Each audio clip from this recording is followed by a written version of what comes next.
আইনজীবীরা হচ্ছে যাদের উপরে এরকম আগ্রাসন আসে তাদের পাশে দাঁড়ায়।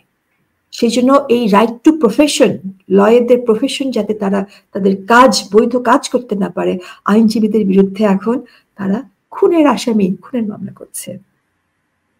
সো এখানে বড় বড় আইনজীবী, আমরা চিন্ময় দাসের ওখানে দেখলাম যে 150 আইনজীবীর বিরুদ্ধে তারা মামলা দিয়েছে। পরশুদিন ঢাকা বারে 84 জন আইনজীবীকে তারা জেলে পাঠিয়ে দিয়েছে। সো আইনজীবীদের বিরুদ্ধে তারা মামলা দিচ্ছে। আর কাদেরকে তারা ভয় পায়? তারা ভয় পায় সাংবাদিক, আপনাদের মতো যারা আছেন, ঠিক আছে, স্পেশালি নারী সাংবাদিকদেরকে, নারী আইনজীবীদেরকে তারা ভয় পায়। কারণ আপনারা হচ্ছে কলম হচ্ছে আপনাদের হাতিয়ার। এই টক শোর মাধ্যমে আপনারা প্রচার করতে পারছেন কি অন্যায় অবিচার হচ্ছে।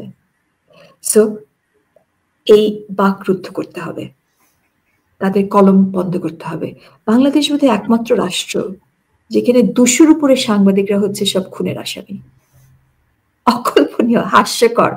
একদিকে 85 জন আইনজীবীকে তারা খুনের মামলার আসামি করেছে। হ্যাঁ, না আসামি করেছে আরো অনেক বেশি, 85কে জেলে ঢুকিয়ে দিয়েছে, জেলে ঢুকিয়েছে। হ্যাঁ, আইনজীবীদেরকে খুনের আসামি হচ্ছে আপনার অনেক অনেক অনেক বেশি। লাস্ট ফিগার বোধহয় আবার 300-র উপরে। আর তারা হচ্ছে তাদের বৈধ কাজ যাতে করতে না পারে, তাদের রেপুটেশন, ইমেজকে টার্নিশ করার জন্য। ওকে, সো আমি বোধহয় একমাত্র একটা মামলা করেছি, সরকারকে শোকজ করেছি যে এই যে ভুয়া মামলা দিয়েছে আমাদের ইমেজ নষ্ট করার জন্য, যাতে আমরা আমাদের বৈধ প্রফেশন করতে না পারি।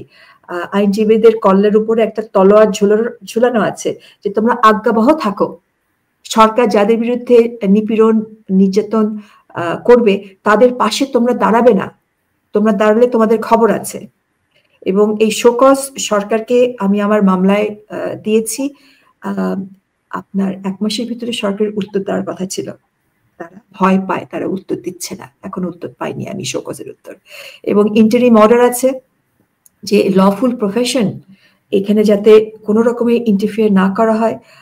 আইনজীবী হিসেবে যাতে আমি দেশের বাইরে যেতে পারি, সদর দরজা দিয়ে ঢুকতে পারি যখন ইচ্ছে তখন, এবং যাতে আমার হোম করেসপন্ডেন্স, অফিসে ইমেল, ফাইল, এগুলো যাতে কোনো রকমের ইন্টারফিয়ার না করা হয়। কারণ এখানে আমাদের অনেক মক্কেলদের অনেক কনফিডেন্সিয়াল বিষয় থাকে। সো তাহলে এই দুটো প্রফেশনকে তারা খুব ভয় পাচ্ছে। সো উগ্রবাদ, জঙ্গিবাদ সবচেয়ে ভয় পায় নারীদের, তারপরে সাংবাদিকদের, তারপরে আইনজীবীদেরকে, এবং একটা সমাজ যেখানে ধর্ম, বর্ণ নির্বিশেষে বিভিন্ন গোষ্ঠীর মানুষ একসাথে যাতে আপনার হারমোনিয়াস ভাবে যখন একসঙ্গে মিলেমিশে বসবাস করে, সেটাকে তারা ভয় পায়। সেই জন্য তাদের নির্যাতনগুলো শুরু হবে, যেমন দরগা, মাজার, হিন্দুদের আপনার টেম্পল, খ্রিস্টানদের চার্চ, এগুলো সব কিন্তু ভাঙচুর করে দিয়েছে।